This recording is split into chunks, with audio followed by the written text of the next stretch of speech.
함께 같이 일어나서 하나님의 말씀 같이 읽겠습니다. 행복에 대한 지혜자의 권면 두 번째입니다. 행복의 조건, 전도서 1장 2절에서 11절 말씀을 같이 우리 교독하시겠습니다. 전도자가 이르되 헛되고 헛되며 헛되고 헛되니 모든 것이 헛되도다.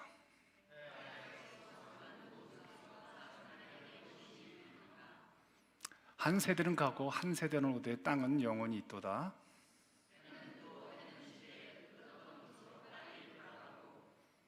바람은 남으로 불다가 북으로 돌아가며 이리 돌아 저리 돌아 바람은 그 불던 곳으로 돌아가고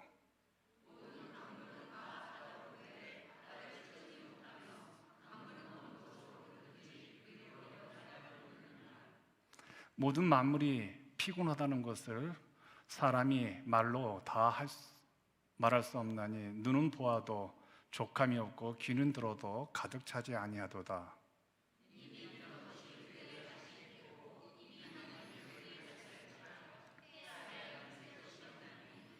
무엇을 가리켜 이르기를 보라 이것이 새 것이라 할 것이 있으랴.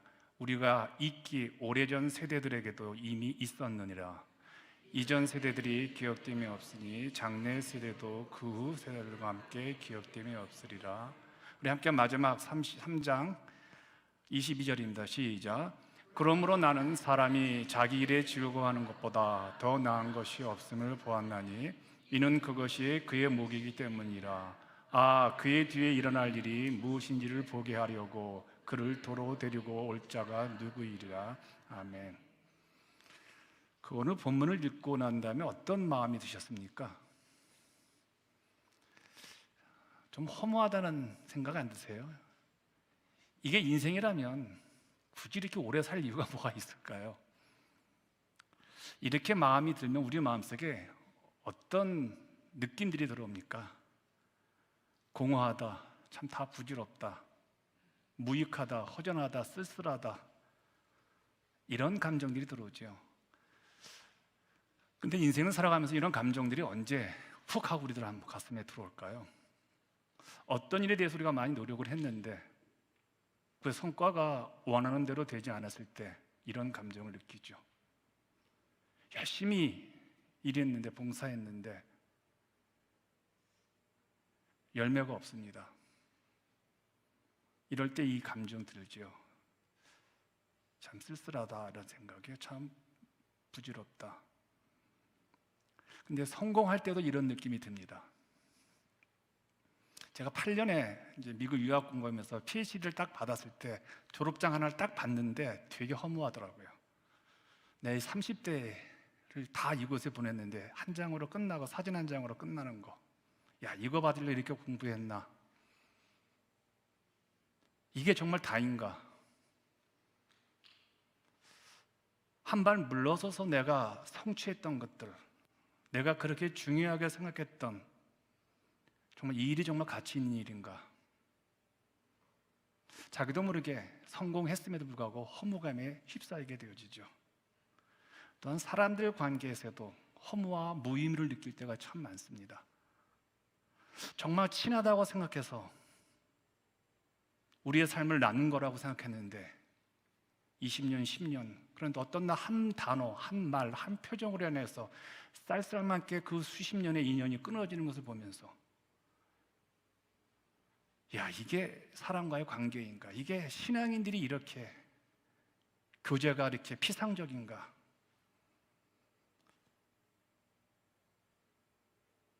어떤 날은 배신하고 또 어떤 날은 내가 그 사람을 배신하고, 그럼 이렇게 우리 결론을 내리지 않습니까? 정말 헛되다. 교회 다니기 싫다. 목회하기 싫다. 내가 뭘 위해서 이렇게 내가 열심히 목회를 하고 있는가? 정말 거의 사생결단으로 설교를 준비하고 성경 공부 준비하고 사생결단으로 기도를 하는데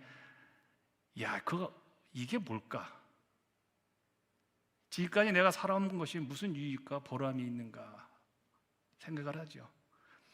성경에는 우리에게 이런 상황에 대해서 지혜를 제공해 주는 책들이 많습니다. 잠언이 있고요, 전도서가 있고요, 욥기가 있고요, 그리고 시편에 이제 많은 부분이 있습니다. 이것들을 일명 우리는 뭐라고 말하냐면 지혜 문학이라고 합니다. 지혜를 배울 수 있는 책들이라고 생각을 했기 때문에 이렇게 부르죠. 이 책들은 나름 지혜가 아주 독특합니다. 그래서 시기와 때와 장소와 사람에 따라서 이 성경의 이 지혜 문학의 책들을 잘 인용하셔야 합니다. 많은 분들이 이렇게 말하죠. 아이들에게는 잠언을 읽어주라고요. 전도서는 삶의 회의와 인생에 대해서 무의미하다고 하고 뭔가 좀 불행하다고 생각하는 분들에게 이 전도서를 읽혀주기로 하죠. 사람에 대한 적대감과 사람에 대한 미움과 불평함을 갖고 있는 사람들에게 시편을 읽어주라고 하죠. 전도서를 보면요, 처음부터 끝까지 허무함입니다. 지난 주일부터 제가 행복에 대해서 설교를 한 번도 이런 설교 해보지 않았습니다. 그런데 좀 행복했으면 좋겠어요, 여러분들. 그리고 저도 좀. 요즘 많이 어렵잖아요. 교회도 어렵고 상황 자체가 쉬운 상황이 아니잖아요. 코로나 이후로 정말 다 불편하고 마음들이 다 생각들이 불편하잖아요. 그래서 우리가 허무감에 압도당하지 말고 정말 행복하게, 이제 벌써 여기 계신 분들 50년, 60년, 70년 사셨는데 뭘 그렇게 원망하고 뭘 그렇게 시험 들고 뭘 그렇게 싫다고, 그것보다는 정말 주어진 하루하루 행복했으면 하는 마음에서 이제 지난주부터 지혜자가 권면하는 행복에 대해서 한번 지금 추적을 하고 있습니다. 허무함, 전도서의 가장 중요한 단어입니다. 1장 2절부터 공격적으로 나오고 있죠. 허무함이란 단어가 헤벨이라는 히브리 단어입니다.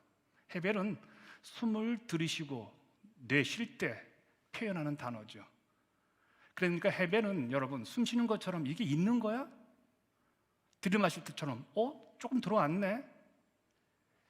있다고 말하기에는 충분하지 않고 또 없다고 말하기에는 있는 것, 이런 때를, 이런 경우를 헤벨이라고 말합니다. 허무함. 새벽기도 오면요, 가끔 우리 교회가 좀 이렇게 분집니다. 이렇게. 그래서 안개들이 이 교회 주차장과 교회 숲을 꽉 잡습니다. 그런데 어느 순간에 이 안개가 싹 사라집니다. 이게 바로 헤벨이라는 겁니다. 이 단어가 2절에 이렇게 소개되고 있죠. 전도자가 이르되 헛되고 헛되며 헛되고 헛되니 모든 것이 헛되도다. 이 땅의 모든 것들을 우리가 필요적 측면에서, 소용적 측면에서, 그러니까 내 개인적인 어떤 필요에 의해서 번역을 하면 이렇습니다. 다 무의미해. 다 덧없어. 자식 새끼들 다 소용없고 남편, 아내 다 소용없어. 소용적 측면에서 젊을 때는 남편이 그렇게 커 보이고 아내가 그렇게 이뻐 보였는데 이제는 이제 살만하니까, 이런 소용적 측면에서 본다면 무의미하다, 아무 쓸데없다라는 뜻입니다. 근데 이거를 삶의 차원에서 해석하면 이렇게 돼갑니다. 부조리하다. 우리가 사회생활하면서 부조리한 걸 많이 보잖아요. 열심히 일하는 사람은 성공 못하고 권모술수에 뛰어난 사람들이 올라가는 걸 보게 되어지죠. 사장 앞에서 짤랑짤랑하는 사람들은 금세 올라가고 묵묵히 자기 일을 하는 사람들은 성공을 못하잖아요. 그러니까 어처구니 없잖아요. 어떻게 이게 세상이야? 어느 교회는 정말 승승장구했는데 어느 교회는 그렇게 열심히 하는데도 교회가 늘 궁상맞고 가난하고 이런 것들입니다. 이럴 때 번역을 하죠. 그래서 양승원 목사가 2절을 번역한다면 이렇게 저는 번역할 수 있다고 생각이 듭니다. 이 땅의 모든 것이 헛되고 헛되며 덧없고 덧없으니 모든 것이 참으로 어처구니 없구나. 이게 인생이라는 거예요. 제 하루 일과를 제가 소개하겠습니다. 매일 오전 6시에 교회에 와서 새벽 기도를 합니다. 그리고 생명의 삶을 갖고 한 1시간 정도 퀴트를 합니다. 요즘은 이제 주님은 나의 최고봉을 거의 2시간 내지 3시간을 가지고 묵상하고 유튜브에 올리고 여러분들에게 보내주고 영상을 만듭니다. 여러분들이 잘 읽을 수 있도록 최소한 10분에서 11분 사이에, 그러니까 9분에서 11분으로 축약하려고 노력을 많이 합니다. 여러분들은 반응도 없고 아멘도 없고 아무것도 없지만 저로서는 여러분들에게 도움을 주고 싶고 또 전도 대상자들한테 보냅니다. 이것저것으로요. 그리고 한 주간 읽어야 할 책들을 쭉 읽고 있습니다. 오후에는 교회 이것저것을 좀 방문합니다. 교회가 크다 보니까요. 풀도 뽑고 지난주에는 교육관 2층 남자 화장실 물 터져가지고 이제 막 물 쏟아지는 걸 이제 막고 해결하고 이러고 하루를 돌아봅니다. 똑같습니다. 이런 삶은 뭐라고 말합니까? 채바퀴 도는 인생이라고 그러죠. 제가 그렇습니다. 근데 가끔 이런 채바퀴를 멈추고 싶어요. 교회 오고 싶지 않고 딴 데 가고 싶고 여행 가고 싶고 집사람하고 함께 근사한 곳에 식사를 하고 싶은데 내가 교회를 안 가면 교회가 꼭 무너질 것 같아요. 그럼 또 이 채바퀴 도는 인생 다시 또 들어가요. 멈추고 싶어요. 나도 좀 여유 있게 교회 생각 안 하지 않고 좀 이렇게 먼 데 가서 여행도 하고 싶고 이런 마음이 있는데 그래도 교회 성도들에게 좀 변화를 주려면 또 그래서 글을 좀 씁니다. 그리고 또 글을 보내줍니다. 뭔가 변화를 주고 뭔가 영적인 충격을 주기 위해서. 그러니까 멈출 수가 없어요. 이 채바퀴가 나한테는. 이게 내 실존의 현실의 삶입니다. 그런데 문제는요, 내가 이렇게 애를 써도 세상과 교회가 안 바뀐다는 거예요. 여러분들이 안 바뀐다는 거예요. 여러분의 반응이 없다는 거예요. 그 좋은 글을 보내줘도, 그 좋은 생각을 나누어도 요만큼도 여러분을 내 앞으로, 주님 앞으로 밀어 당길 수가 없는 게 내 한계라는 거예요. 아무것도 남기지 않고 내가 이 세상을 떠나겠구나. 4절에 이 말씀에 공감을 하죠. 한 세대는 가고 한 세대는 오되 땅은 영원히 그대로. 나는 이렇게 애를 쓰고 노력을 해도 변화는 없고 움직임도 없고 그 누구도 날 기억해 주지 않고 누구도 날 기억할 필요도 없는 게 내 인생이구나. 내가 살아온 내 삶의 그 아픔과 고통과 힘겨움과 버거움과 오해를 애써 잊으려 하지 않아도 세월이 가면 잊혀질 것이고 또 누군가 날 기억하라고 해도 시간이 흘러간다면 나를 사랑했고 나를 좋아했고 나를 끔찍이 섬겨주었던 자들도 나를, 내 생각을, 내 인생을 희미하게 그들의 의식 속에 던져지는 것이 내 삶이구나. 지혜자는 바로 이런 나의 삶을 헤베르로서 덧없음을 깨달을 것을 요구하는 겁니다. 이 엄청난 무한대 시간 앞에 75억 인구 중에서 나를 기억하는 사람이 몇 사람이 되겠습니까? 잠깐 태어났다가 건강하면 80이요. 건강치 못하면 70이라고 생각합시다. 이렇게 조그만 장소에서, 버지니아라는 장소에서 허덕이다가 어느 날 사라지는 거. 이 큰 넓은 이 무한대 우주 공간에서 나라는 존재가 기껏 있어봤자 이 좁은 동네에서 옴짝달싹 못하다가 사라지는 인생이죠. 정말 찰나의 삶이죠. 셰익스피어가 쓴 맥베스라는 대사에서 나온 글이 기억이 났습니다. 인생이란 그저 걸어다니는 그림자일 뿐 무대 위에 머무르는 동안은 우쭐대고 걸으며 투덜거리지만 곧바로 잊혀지는 가련한 배우이다. 바보 천지가 짓거리는 이야기와 같이 소음과 분노로 가득 차 있지만 그 말들에는 아무런 사람에게 영향력도 주지 못하고 의미도 없는 말을 내풀이다가 사라지는 게 인생이다.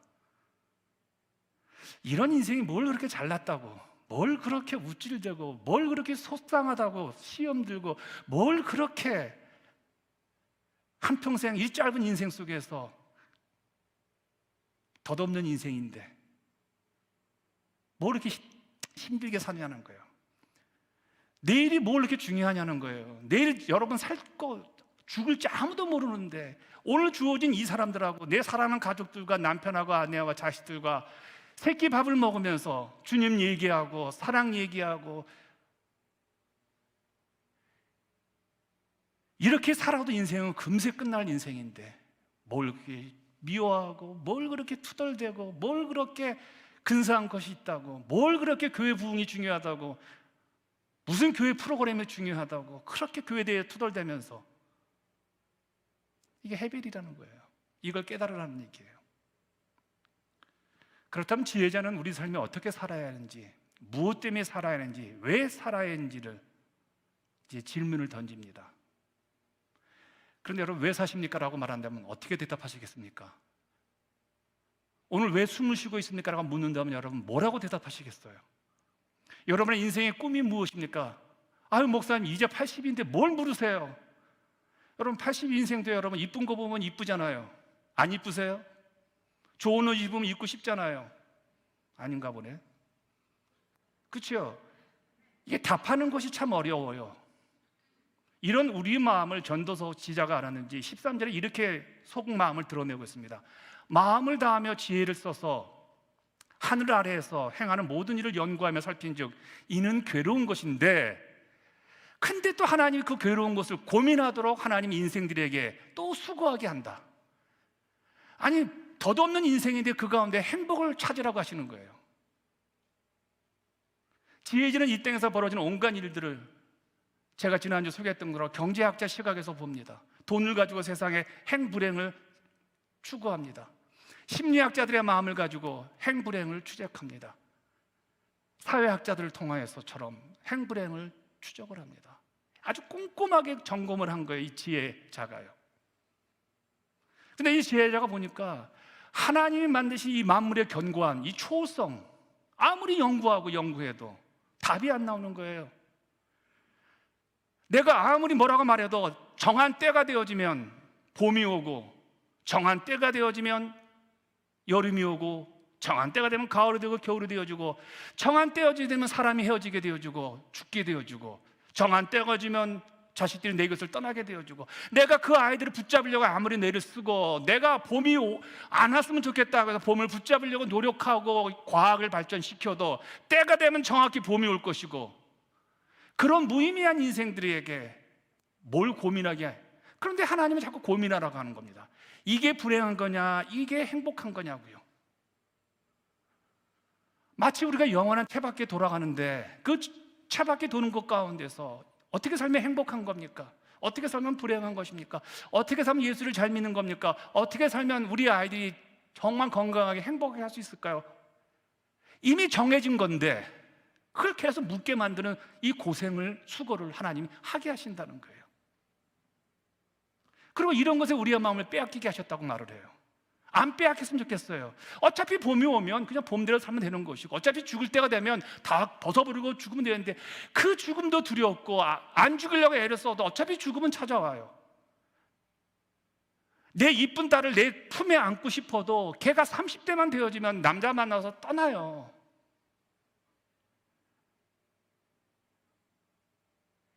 이렇게 고민을 왜 하느냐는데도 우리는 고생을 하잖아요.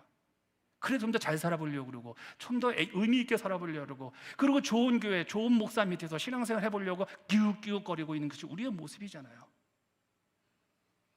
지혜자는 이런 우리를 보면서 허무함을 느낀 거예요. 아유, 저 아이들 저렇게 살다 끝날 건데, 저렇게 고생과 수고만 하다 끝날 텐데. 정말 우리에게는 행복한 삶이 있을까요? 존 레인이 쓴 행복에 대해서라는 책에 나온 이야기를 제가 잠시 소개하겠습니다. 한 성공한 기업가가 바닷가에 들려 바람 쐬고 있었는데 고깃배들이 여러 처 이렇게 묶여있는 장면을 보게 되었습니다. 그래서 이 사업가가 크게 사업을 한 이분이 그 옆을 지나가다 고깃배들 중에 한 배를 보니까 조그만 망태기에 몇 마리 되지 않는 고기가 잡혀 있었는데, 고깃배의 주인 어부가 그 배에 늘어지게 낮잠을 자고 있었던 겁니다. 하늘은 청명하고 구름 한 점 없는, 파도가 없는 고요한 바다입니다. 그리고 지금 고기 잡을 만한 가장 적시인데도 불구하고 고깃배를 묶어놓고 거기서 늘어지게 낮잠 자고 있는 이 어부가 한심해 보였습니다. 그래서 이 기업가가 지나가다 참지 못하고 그 어부를 깨웠습니다. 그리고 시비를 겁니다. 느긋하게 누워서 자고 있는 이 어부는 깜짝 놀라가지고 어이없다는 듯이 그 큰 사업가를 바라봅니다. 이 사업가가 말합니다. 당신이 왜 고기 잡지 않고 여기 있는 거요? 왜 낮잠을 자고 있는 거요? 아마 이렇게 참지 못하고 시간을 아주 이렇게 초처럼 썼기 때문에 이분은 큰 기업가가 되었는지도 모르지요. 그래서 어부가 말합니다. 여보시오, 오늘 잡을 만큼 다 잡아서 쉬고 있는 겁니다. 그럴 때 이 큰 기업가가 이렇게 묻습니다. 아니, 그러면 왜 더 많이 시간이 남았을까? 이 좋은 날씨에 왜 잡지 않고 잠을 잡니까? 어부가 역으로 이렇게 묻습니다. 왜 더 잡아야 합니까? 어부가 답답하게 말합니다. 그러자 기업가가 한심하다는 뜻이 어부에게 말합니다. 아니, 고기를 더 잡아야 돈을 많이 벌고 돈을 많이 벌어야 이렇게 손으로 노젓는 배가 아닌 엔진 터보가 달린 그런 배를 사고, 그러면 이 엔진 배를 끌고 더 깊은 바다에 나가서 큰 고기를 더 많이 잡을 수 있지요. 그리고 더 큰 고기를 많이 잡으면 돈을 많이 벌어서 이제는 낚시로 잡을 것이 아니라 큰 그물로 고기를 잡을 수 있지요. 그리고 큰 그물로 고기를 잡으면 더 많은 고기가 잡혀서 더 큰 배를 한 척, 두 척, 세 척 더 늘려서 큰 선단을 만들어서 저 대서양으로, 태평양으로 원양어선을 나가면 될 거 아닙니까? 그러면 나처럼 이렇게 큰 부자가 될 수 있고 큰 기업을 운영할 수 있습니다. 한참 누운 채로 이 큰 기업가를 바라봤던 어부가 이렇게 또 묻습니다. 그 다음에 뭐 하죠? 기업가가 다음같이 말합니다. 아니, 그 다음에야 물론 느긋하게 인생을 즐겨야지요. 여행도 다니고 좋은 차 타고. 어부가 기업가를 다시 빤히 보더니 또 묻습니다. 선생님은 제가 지금 뭘 하고 있다고 생각하십니까? 여러분, 이 어부는 지금 무엇 하고 있을까요? 느긋하게 자기의 인생을 즐기고 있는 겁니다. 지금 말한, 기업가가 말한 그 마지막 단계를 이 어부가 즐기고 있는 거예요. 지혜자가 우리에게 말하고 있는 것이 바로 이 어부의 모습인 거예요. 오늘 우리 하나님께서 우리에게 주신 분깃 의식이 있습니다. 포션이 있다는 거예요. 내가 잡을 만큼 난 다 잡았어. 이만하면 내 인생 괜찮게 산 거야 하면서 내 인생에서 매일 벌어지는 정말 작은 일에, 전화 한 통에, 카톡 하나에 누군가가 나의 기쁨을 주면 그 사람에게 고맙습니다. 그리고 아이들이 퇴근에 맞춰주면 그 아이들의 신발을 차곡차곡 쌓아주면서, 아이를 안아주면서, 자, 엄마가 맛있게 밥했다, 오늘 우리 모든 것들 수고했다라고 하면서 작은 일에 즐거워하면서 무리하지 않고 즐겁게 살아가는 이것을 전도자가 말하는 겁니다. 이렇게 말씀을 드리면 시비를 거는 분들이 분명히 있어요. 기업가의 마인드를 가지신 분들이 저에게 투덜댑니다. 아니, 목사님, 젊을 때, 힘 있을 때, 체력이 있을 때, 기운이 왕성할 때 더 열심히 일해야죠. 나중에 늙어가지고 노도 젓지 못하고 고기도 잡지 못하는 상황이 오면 그때 후회할 겁니다. 이 기업가처럼 완벽하게 모든 은퇴 준비 다 해놓고 은퇴 후 휘바람 불면서 척척 돈 마음껏 쓰면서 살아야지요. 이런 우리들의 시비를 예상한 듯 지혜자가 이렇게 22절에서 말합니다. 그러므로 나는 사람이 자기 일에 즐거워하는 것보다 더 나은 것이 없음을 보았나니 그것이 그의 목이기 때문이다. 내가 인생에서 즐겁고 매일매일 나에게 주어진 이 시간 관계, 가족 관계, 교회 관계에서 그것이 누리는 것이 내 목이라는 거예요. 내 분복이라는 거예요. 그러면서 뭐라고 하면 오늘 누려야 될 그 복인데 그의 뒤에 무슨 일이 일어날지, 어떤 인생이 5분 후에 일어날지 나에게 말해주는 사람은 아무도 없더라. 이 말씀을 히브리어로 굉장히 어렵게 써서 여러분들 해석하기 어려울 거예요. 한국말도 어렵게 번역이 되었죠. 제가 조금 쉬운 소리로 좀 여러분들에게 설명해 드리겠습니다. 바로 이 얘기예요. 22절 말씀이 내 인생에 내일 무슨 일이 벌어질지 너희들 중에서 나한테 얘기해 줄 사람이 있느냐? 무엇을 위해서, 행복을 위해서 내일을 내가 왜 저장 잡히냐? 오늘 즐거워야 되는데 오늘 내가 불행하면서 내일 행복할 것이라고 생각한다는 거, 그게 무슨 의미가 있냐는 거. 아무도 나에게 내일을 말해줄 사람이 없는데. 여러분, 지혜자가 내렸던 왜 사람들이 불행한가에 대한 첫 번째 답이 이거죠. 분깃 의식을 갖지 않고 살았기 때문이라고요. 이것은 세상의 리서치, 세상의 연구기관들도 동일한 결론을 내렸죠. 지난번 저희가 추적했죠. 그래서 지혜자가 두 번째로 우리에게 이렇게 권면하는 거 아닙니까? 작은 매일매일에 즐거워하라. 소홀히 보내지 말거라. 이것도 세상의 리서치가 발견한 거예요. 세상의 연구기관들이 행복한 사람들은 작은 일 미루지 않고 오늘 주어진 일에 최선을 다하는 사람이라고 지난주 제가 설교를 했었죠. 그러면 지혜자가 마지막 결론으로 이렇게 말합니다. 그래도 세상 사람들은 더 가져야 행복하다고 한다. 그런데 20만 불 버는 사람 가운데 불행한 사람들이 있어요. 한 달에 100만 불 버는 사람 가운데 우리는 돈이 많으면 행복할 거라고 생각하는데 한 달에 100만 불 버는 사람 가운데 불행하다는 사람들이 너무 많아요. 그런데 하루에 100불을 버는 사람 가운데 행복하다고 하는 사람도 있다는 거예요. 그러니까 경제적으로 더 많이 있다 없다가 우리의 행불행을 결정짓지 않는다는 거예요. 이것도 세상 리서치가 동일한 답을 했죠. 그런데 우리는 어떻습니까? 지금도 더 가져야지, 더 가져야 하면 열심히 노력을 합니다. 이건 참 안 되는 거예요. 이 탐욕은, 이 원죄죠. 그런데 우리가 이렇게 애쓰고 노력하는 것에 비해서 우리가 누려야 될 행복은, 그 포션, 우리가 누리는 행복이 그렇게 많습니까? 그렇게 많지 않거든요. 제가 두 아들을 키워봤습니다. 이 30대 애들이죠. 그 아이들을 키우면서 정말 애를 썼어요. 제가 못 먹고, 제가 투자하고, 제가 한국에서 대학교에서 목회를 하면서 반 사례비의 50%를 두 아들에게 교육비를 투자했었어요. 근데 교육에 투자한 것만큼 내 꿈은 하버드 햄버거 대학을 나가는 건데 그게 없었어요. 그 아이들이 나에게 준 행복이 그렇게 많지 않더라고요. 늘 짐, 부담, 걱정, 근심을 끼쳐드렸죠. 우리가 열심히 얻으려고, 성취하려고, 그리고 그걸 통해서 행복을 얻어보려고 우리가 노력하던 것들 가운데 여러분, 그나마 우리에게 많은 행복을 가져준 것이 두 가지가 있다고 지혜자가 말을 합니다. 하나는 가정이라고 말을 합니다. 저는 이 가정을 관계라고 조금 더 설명을 하겠습니다. 또 한 가지는 건강이라고 말합니다. 건강과 가정은 우리에게 그나마 행복을 그나마 주는, 우리가 노력한 거에 비해서 더 많이 준다고 말합니다. 근데 이게 세상의 리서치한 연구기관을 동일하게 공감을 해요. 이스털린 역설이라는 개념이 있습니다. 어려운 개념 아닙니다, 사실은요.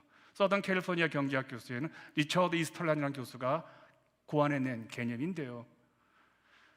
이분이 이런 말을 합니다. 경제학자답게 인간에게 행복을 주는 세 요소를 분석을 합니다. 하나는 돈이고, 다른 하나는 가족이고, 다른 하나는 건강이라는 겁니다. 그런데 이 이스털린의 역설을 들어보면요, 돈을 어느 정도 벌면 행복감이 올라간다고 합니다.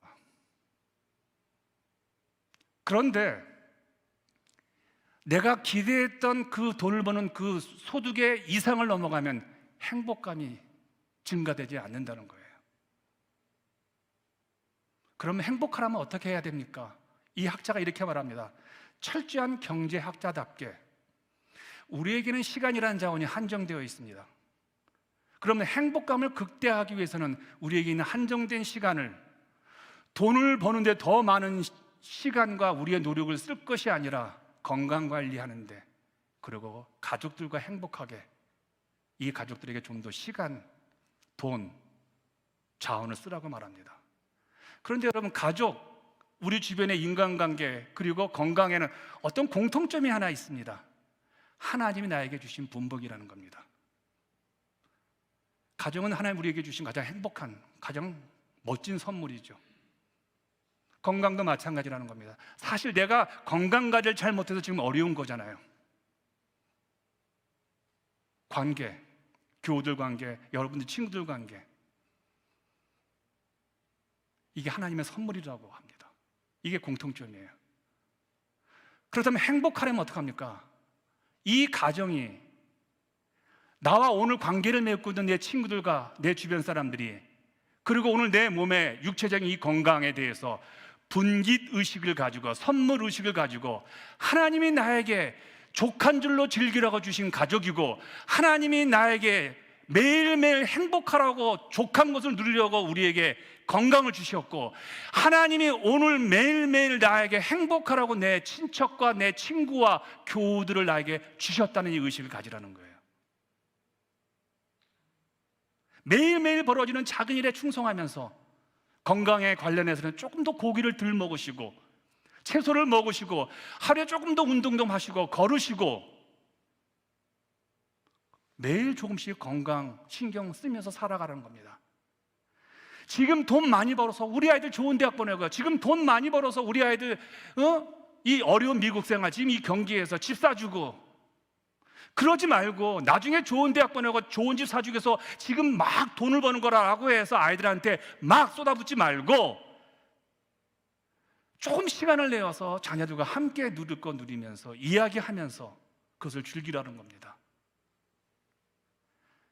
행복하기 위해서 오늘 이 강빛 예배드리는 이 형제들, 자매들을 한번 보라보면서 이 관계를 주신 하나님이 우리에게 뭘 원하실까를 누리며 살아가라는 거예요. 지혜의 말을 들어보세요. 전도서 4장 9절에 이렇게 말하죠. 두 사람이 한 사람보다 나으면 그들이 수고함으로 좋은 상을 얻을 것이니라. 10절입니다. 혹시 그들이 넘어지면 하나가 그 동물을 붙들어 일으켜니와 홀로 있어 넘어지고 붙들고 일으킬 자가 없는 자에게는 화가 있으리로다. 11절이죠. 또 두 사람이 함께 누우면 따뜻하거니와 한 사람이면 어찌 따뜻하랴. 12절이죠. 한 사람이면 패하겠니까 두 사람이면 맞설 수 있으나니 세 겹줄은 쉽게 끊어지지 아니하니라.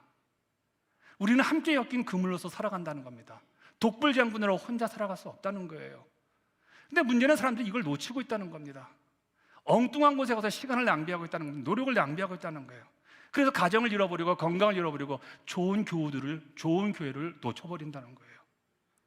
이것들이 우리 행복의 기초인데 우리가 너무 이것에 신경을 안 쓴다는 거예요. 그런데 여러분, 행복의 기초인 세 가지 가운데 제일 약한 것이 무엇입니까?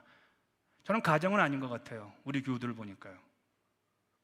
또 우리 교회 다들 건강하신 거 보니까 건강도 아닌 것 같아요.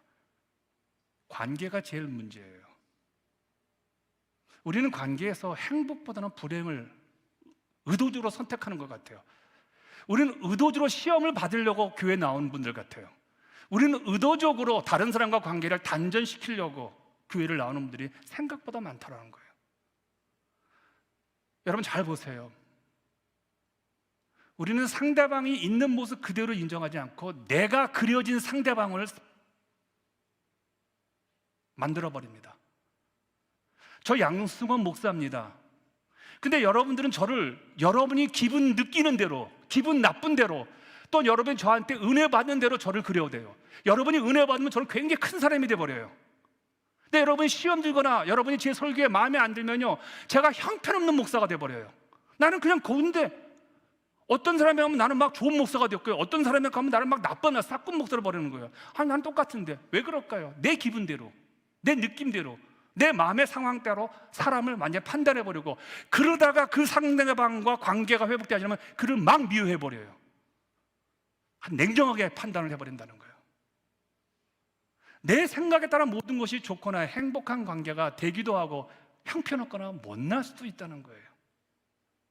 그런데 우리 예수님이 우리에게 관계 모델이잖아요. 주님은 사람을 절대로 신뢰하지 않았습니다.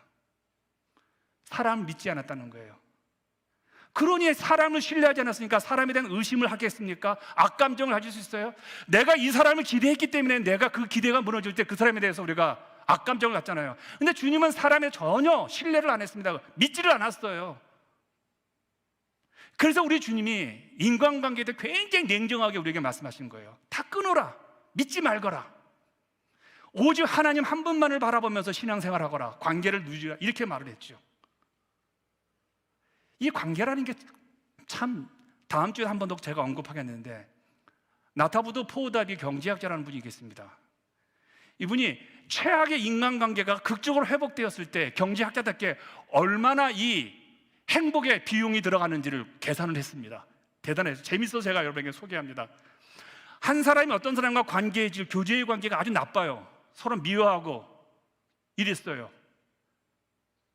그래서 이 둘의 관계가 회복되었을 때 2007년 기준으로서 경제적 이익이 서로에게 주는데 얼마인 줄 아세요? 놀라지 마세요. 8만 5천 파운드. 기억이 안 되죠? 14만 불. 잘 안 들어오죠? 그럼 우리말로 할게요. 1억 5천만 원이 된대요. 놀라셔야 돼요. 관계가 나쁜 사람이 관계가 좋아지게 되면요, 상호간에 1억 5천만의 경제적 이득이 올 정도로 행복한. 여러분 1억 5천만 원과 뭐 하겠습니까? 뭐 하겠습니까? 난 1억 5천만 원 가지고 할 때 내가 뭘 할까 봤을 때 전 서유럽 여행 가고 싶어요. 사도 바울과 베드로가 그리고 동구권에 있는 교회들의 그 핍박 상태에서 어떻게 교회가 회복됐는지 한 2달 정도 여행을 하고 싶어요. 이 정도로 관계가 행복의 키라는 거예요. 근데 여러분, 우리가 1억 5천만 원을 너무 많이 잃어버리죠. 혹시 사람에 대하여 실망하여 마음의 아픔들이 분명히 있을 거예요. 아주 오래된 이 찬양을 한번 제가 불러드리겠습니다. 사람을 보며 세상을 볼 때 만족함이 없었네. 나의 하나님 그분을 뵐 때 나는 만족하겠네. 동남풍아 불어라. 사람을 보면 만족함이 없는데 하나님 보면 만족함이 있더라는 거예요. 그런데 여러분, 지혜자가 오늘 지적하는 것이 이것이 하나가 더 있습니다. 그래, 이것은 세상에서 나름 지혜를 가진 사람들 다 아는 일이라는 거예요. 우리 건강 행복합니다. 관계 행복합니다. 가정이. 그런데 하나님을 믿는 우리들은 한 가지 더 발견해야 진정한 행복함을 살 수 있다고 합니다. 행복은 오늘 해결이 된다고 해서 행복이 보장되지 않습니다. 행복은 항상 오늘과 관련되어 있습니다. 행복은 내일이 보장된 거 행복으로 인정하지 않습니다. 지혜자가 말하는 게 이겁니다. 세상의 그 누구도, 세상의 그 어떤 것도, 세상의 어떤 조직도 나의 미래를 보장해 주지 못한다는 거예요. 지난 몇 년 동안에 집값이 많이 올랐죠. 앉은 자리에서 그냥 여러분들 한 10만 불, 어떤 분이 20만 불 본 분이 있을 거예요. 그런 좋은 집에 다들 살고 계시죠. 그래서 이렇게 생각하는 분들이 있습니다. 여유롭게. 아, 내가 이거 융자금 빨리 갚아서 이 집만 잘 지키면 이걸 가지고 은퇴 넉넉하게 살 수 있겠다. 죄송한 말씀이지만 찬물을 끼얹는 것 같지만 그것이 어떻게 우리의 미래의 보장이 됩니까? 예전에 한창 경기가 좋을 때 이민자들 돈 끌어모아서 세탁소를 샀다고 합니다. 지금 세탁소 어떻습니까? 그리고 작년에 코인이 7만 불 따라와. 그래서 투자했는데 지금 코인이 2만 불, 15,000불로 떨어졌습니다. 스탁이 지금 완전히 똥값입니다. 우리가 미래의 행복의 보장을 잡았던 것들이 이렇게 한순간에 날아가 버려요. 그 누가 알겠습니까? 그렇다고 이 국가가 보장해 줍니까? 스탁 날아간 거, 그래 내가 너 보장해 줄게. 미안하다, 내가 바이든 대통령이 우리에게 돈을 주겠습니까? 내가 손해본 것을요? 그 누구도 내가 손해본 거 보상 못합니다. 그 누구도 어떤 제도도 내가 손해본 거, 내가 미래를 위해서 내가 투자했던 것들 다 날아가 버리는데 그래 미안하다, 내가 이러지 않습니다. 다 개인이 부담을 해야 됩니다. 그러니 얼마나 우리 미래가 불확실합니까? 100만 불이 어느 순간에 10,000불이 될 수도 있다는 거예요. 그래서 지혜자가 이렇게 말하는 겁니다. 너의 미래, 네 몸의 상태의 미래, 너의 건강의 미래, 내 인생의 미래, 네 자녀들의 미래, 네 가정의 미래, 네가 그렇게 미래를 위해서, 행복을 위해서 네가 저축하고 애썼던 것들이 미래에 너희들의 보장이 되어준다고 누가 강력하게 너희들에게 책임을 지고 너희들에게 말해줄 사람이 있겠냐는 거예요. 어떤 조직이, 어떤 국가가.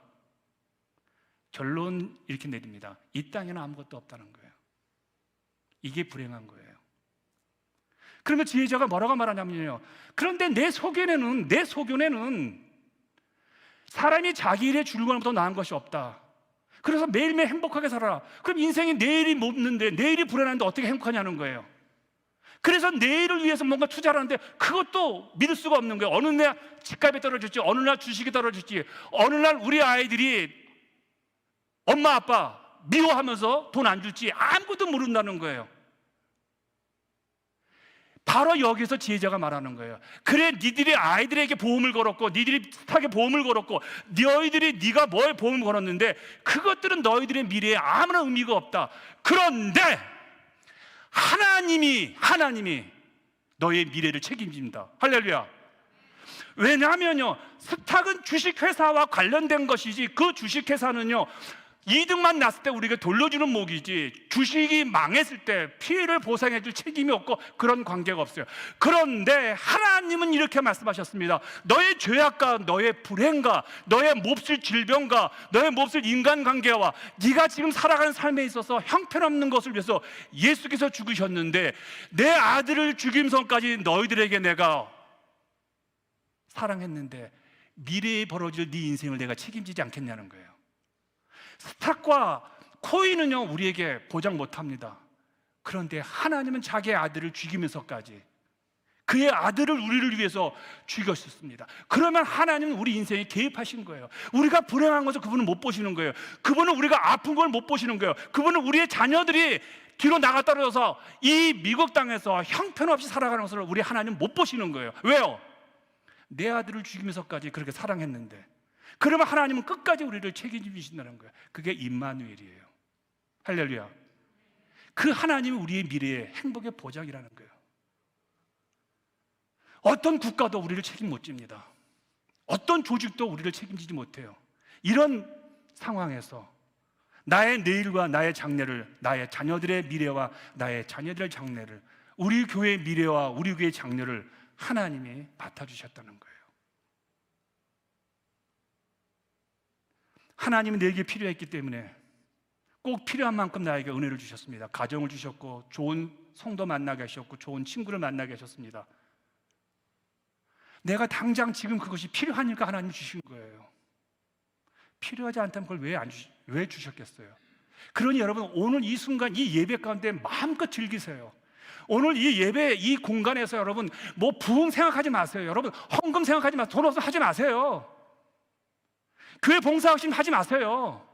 그러나 정말 하나님 주신 목이고 내가 해야 될 일이라면 여러분 정말 진정성 있게 여러분 아침부터 저녁까지 여러분 건강에 허락하는 한 교회 봉사하세요. 두드러 고치시고 망치질하시고 정말 하나님 주신 나의 11조고 나의 분복이라면 여러분 헌금하세요. 그러나 내 형편과 내 마음이 그렇지 않다면 여러분 굳이 뭐 교회 부흥이 여러분 인생에 뭐 그렇게 중요하겠어요? 이 교회가 사람이 몇 천만 모이는 게 무슨 의미가 있겠어요?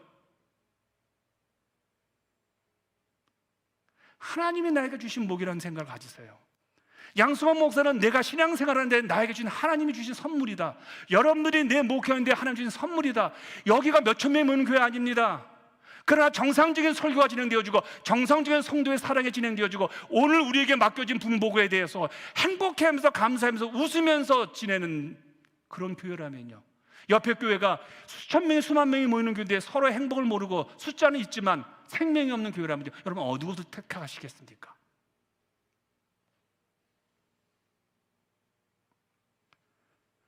그러니 여러분 매일 아침마다 이렇게 기도하십시오. 하나님 제 인생 책임져 주십시오. 왜 예수 믿기 싫어하는 저를 예수 믿게 해가지고 저 주님 원하지 않는데 예수를 십자가에 죽게 하셔가지고 그 강권적인 하나님의 구원의 선물 저에게 주셔서 제 인생을 왜 이렇게 만드셨습니까? 내일 허락해 주십시오. 그러면 하나님 뭐라고 말합니까? 예, 그건 난 못 책임진다. 너의 기도할 걸 해야지. 우리 하나님이 그러시겠냐는 거야. 아들을 죽이셨어요. 여러분 아들을 죽이면 누구 살아있게 보신 적 있으세요? 하나님께서는 내 인생에서 행복뿐만 아니라 오늘의 행복뿐만 아니라 나의 인생의 영원한 내일을 보장해 주셨는데 그게 어디까지냐면요, 천국까지 이어지는 행복입니다. 이거를 믿으실 때 우리에게 이게 진정한 행복이구나. 오늘 주어진 하루하루 주어진 일과를 내가 최선을 다하고 건강관리 잘하고 그리고 내 가족들을 사랑하고 그리고 내 주변의 성도들과 목사님과 주변에 있는 사람들과 서로 사랑하면서 최선을 다해서 그들에게 전화하고 식사 같이 하고 같이 대답 나누면서 그러면서 내일도 하나님이 이런 행복 보장해 주시겠죠. 내일 내가 불행한 삶이 온다 할지라도 하나님이 이 불행을 막아주시겠죠. 내일 행복하려면 하나님 저 건강해야 합니다. 내일 행복하려면 하나님 저 돈 좀 있어야 합니다. 내일 행복하려면 우리 아이들이 좀 더 이 미국 땅에서 잘 살아야 합니다. 하나님 보장해 주시겠죠. 그럼 하나님 이렇게 하겠어. Why not? 내일 책임져 주신다면 모레도 책임져 주시잖아요. 글피도 책임져 주시고요. 혹시 여러분 가운데 하나님께 내 인생을 맡길 수 있을까? 그렇게 의심하시는 분이 계시다면요, 십자가 사건 앞으로 돌아가십시오. 그 십자가에서 주님이 이렇게 말씀하십니다. 사랑하는 아이야, 내 온몸의 피를 다 너를 위해서 뿌렸다. 내 몸에는 피가 없단다. 물이 없단다. 내 온몸은 다 찢겨진다. 나는 머리가 없다. 난 손가락이 없다. 난 발가락이 없다. 나는 못 걷는다. 나는 못 만진다. 나 생각이 없다. 너에게만 내 모은 걸 주었다. 그 하나님이 내 안에 있게 했어요. 그 하나님이 내 인생에 개입하셨어요. 왜 우리가 불행해야 합니까? 돈 좀 없다고요? 건강 약하다고요? 여러분 행복하셔야 합니다.